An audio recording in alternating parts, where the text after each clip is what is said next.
Today is her traditional wedding day. She sat in a corner knitting a dress, completely unaware. She laughs, she dances, she helps her mother prepare food for the guests, completely unaware that every song, every drumbeat, every smile is for her. This is based on a true life story, so like and subscribe so you don't miss out. Her name is Lerato, a bright, curious girl from a quiet village in South Africa. And this is her story. Long before this day of celebration, Lerato was just a little girl with big dreams. She lived in a small village surrounded by red dusty roads, wide hills, and the songs of birds echoing through the morning air. Her parents, Baba Tobo and Mama Nondi, were humble farmers. They didn't have much, but they gave their daughter love and hope. Every morning, Lerato sat under the old marula tree, holding a broken pencil and scribbling letters in the sand. She wanted to learn. She wanted to go to school. She wanted to become a teacher, someone who could help other children read and dream too. Her father often said, "One day, our Lerato will make us proud." But as time passed, life took a turn they didn't expect. When Lerato turned 10, a letter came from her father's cousin, Auntie Nomsa, who lived in Johannesburg. The letter read, "Send Lerato to me. I will take care of her and put her in school." It felt like the answer to a prayer. Her parents believed the city would give their daughter a better chance, a better life. And so, one bright morning, Lerato climbed into an old bus, her small bag clutched tightly in her hands. She smiled through her tears as her mother waved goodbye. She was leaving her village, chasing a dream. When she arrived in Johannesburg, everything was loud and unfamiliar. The streets were filled with people, the air was thick with smoke, and the buildings seemed to touch the clouds. Her aunt, Nomsa, stood at the door of a small house, her face stern, her voice cold. At first, Lerato thought she was just strict. But soon, she realized she had entered a different world. There was no school. There were no books. There were only chores, endless chores. Each morning before sunrise, Lerato fetched water from the tap, swept the compound, washed clothes, and cooked for the family.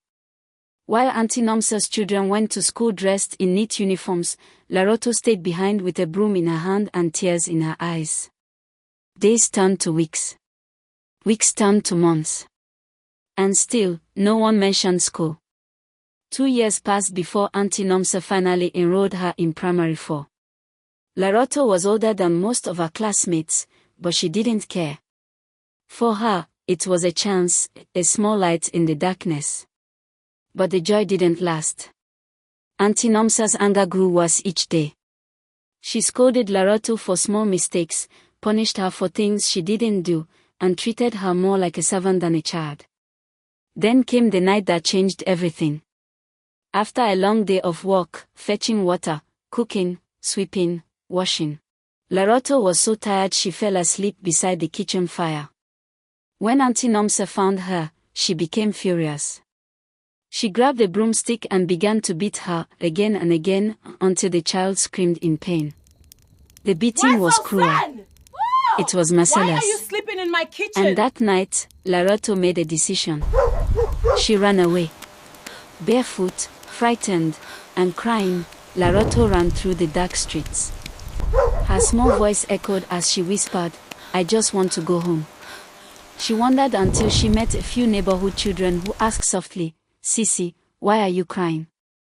Through her tears, she replied, "I want to go back to my mother."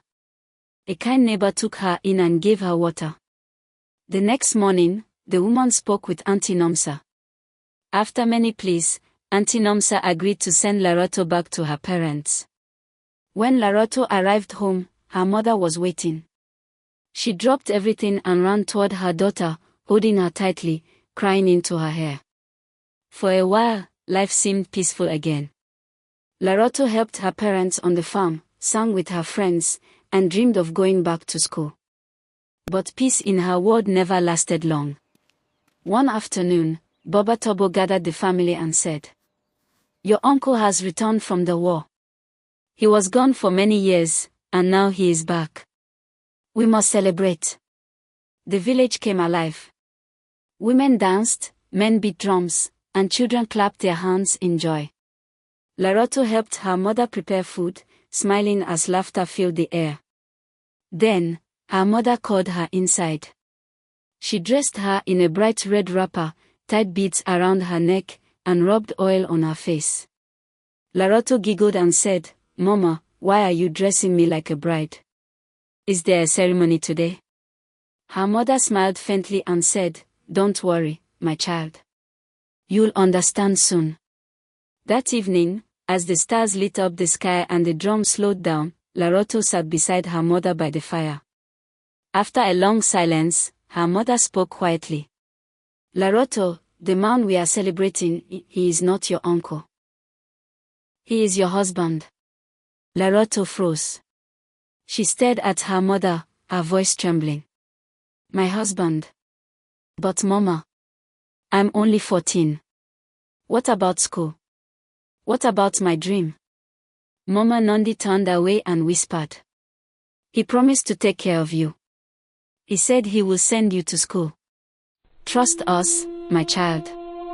Tears filled Lerato's eyes as she stared into the fire. The flames danced before her, but all she could see were her dreams burning away. That night, under the vast African sky, Lerato realized that her childhood had ended, not with warning, but with a wedding song. She was a bride, yet she never knew. Not every story begins with joy. Some begin with silence, with pain, with stolen dreams. But every story deserves to be told. This is Bistory.